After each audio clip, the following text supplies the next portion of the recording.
Welcome friends. In this video, we'll start new unit that will be a finite element analysis. First of all, we'll see what is the finite element analysis method. Okay. So the finite element analysis is a numerical technique. In this method, all the complexibilities of the problem like varying shape, boundary condition, loads are maintained as they are, but the solution obtained are approximate. Means in some of the methods we assume some data and will means we eliminate some complexibilities or we modify some rules, and then we find the solution. But in this method we are not going to change the complexibilities of the problem or any boundary condition. We'll keep the conditions as it is and we'll find out the solution, but the solution will be approximate. Okay. Because of its means because of this method's diversity and flexibility as an analysis tool, it is recovering much attention in engineering. Okay. The fast improvement in computer hardware technology and the slashing of cost of computers boosted this method. Since the computer is a basic need of the application of this for the application of this method, number of popular brand of finite element analysis packages are now available commercially. Some of the packages are known to us like StatPro, ANSYS, etc. Using these packages, one can analyze the several complex structures. Okay. The finite element analysis originated as a method of stress analysis in design of aircraft. So this is invented mainly for the design of aircrafts. Nowadays many structures are analyzed using this method. So civil engineers use this method for analysis of beams, frames, plates, shells, folded plates, then foundation, rock mechanics problem, seepage analysis of the fluid through porous media. So for a number of applications in civil engineering, this method is applicable or it can be used.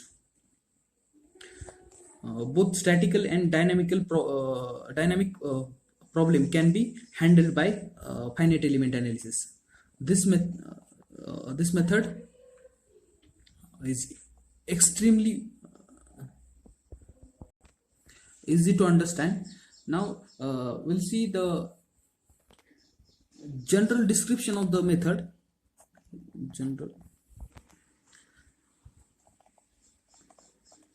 In engineering problem, there are some basic unknowns. If they are found, the behavior of entire structure can be predicted. The basic unknowns of the field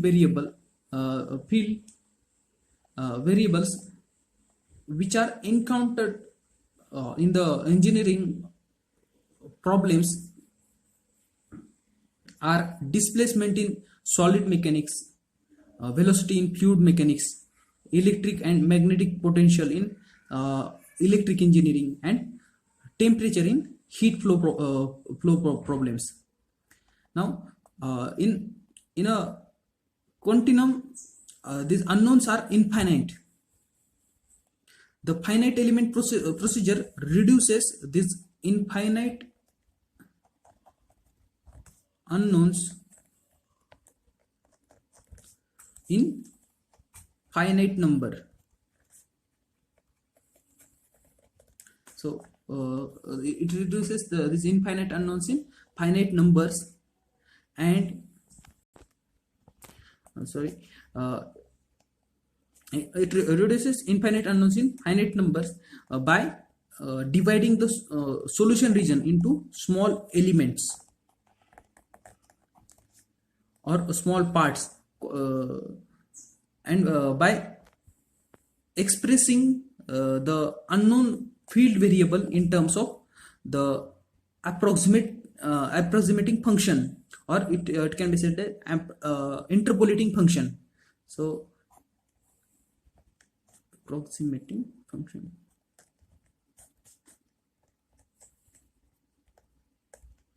expressing it in approximating function or interpolating function. It may also called as shape function.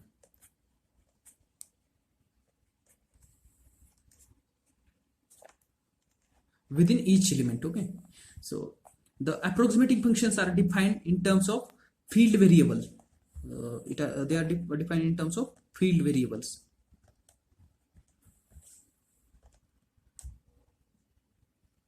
Of nodal points. Once these are found, field variable at any point can be found out by using the interpolating function. Okay, so we'll see how this method works. So for that, we'll see the various steps involved in the finite element analysis, or step-by-step procedure of FEM, that is finite element method. So we'll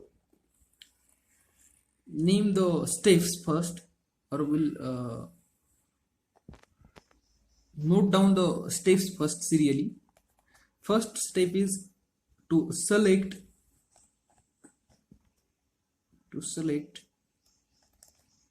suitable variable and the elements.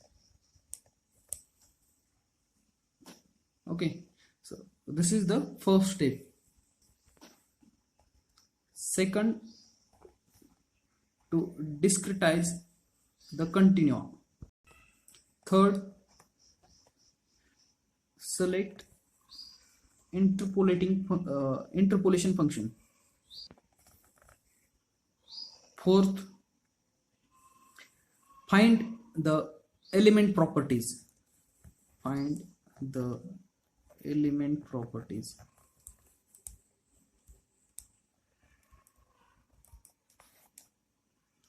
Fifth, assemble element properties to get global properties. Sixth, impose boundary conditions.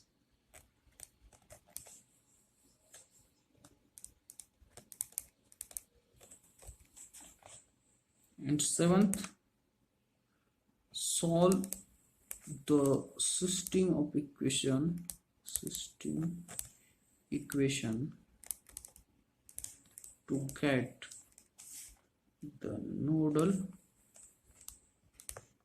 unknowns. And the last one is make additional calculations to get the required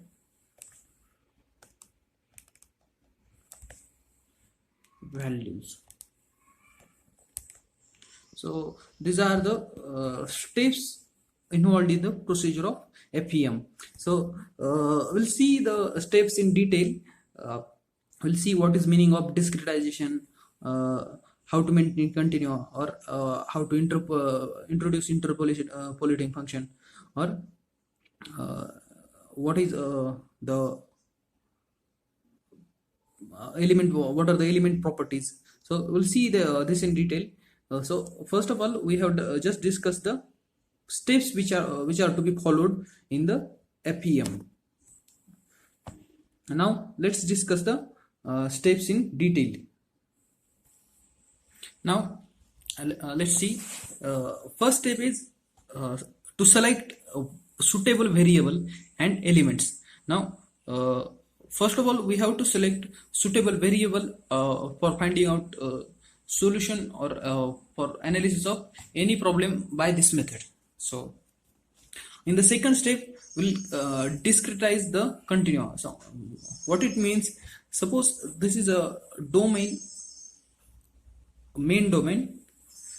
Now if we have divided this domain into number of finite subdomains. Now suppose if I have divided this rectangular plane in a number of small blocks.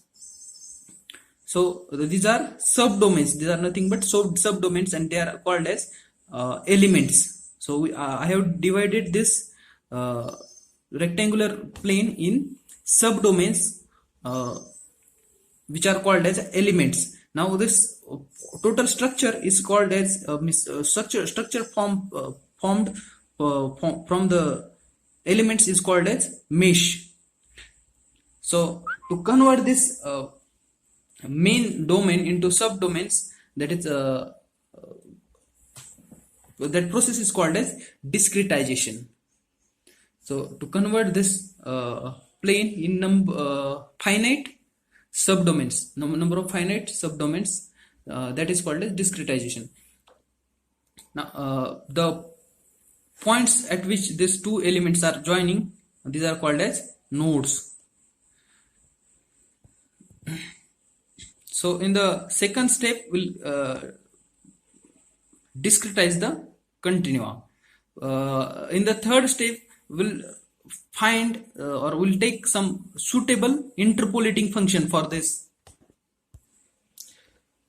After selecting elements and nodal unknowns, the next step, that is fourth step, is to find the element properties, or to assemble element properties of each element. Okay, so we can take a sample example for that. In this example, we can see that here we have taken the element stiffness matrix along with, means in the multiplication with nodal displacement vector element. Now we have assembled this and we have got the nodal force vector of element. So this is how we'll assemble the properties. This element properties can be assembled by four methods. First method is direct approach.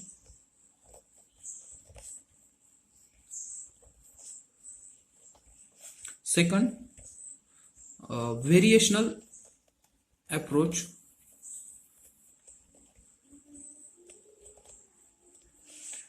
Third, weighted residual approach.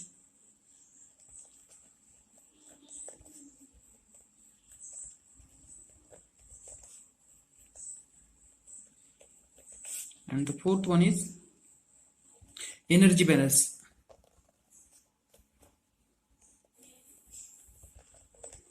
approach. Now next step is, after finding the element after assembling the elemental properties, the fifth step will be to assemble element properties at global level, or elemental properties to get global properties. Elemental properties to assemble element properties to get global properties. Okay, so elemental properties are used to assemble the global properties to get system equations. Okay, for example, this equation in the generalized form,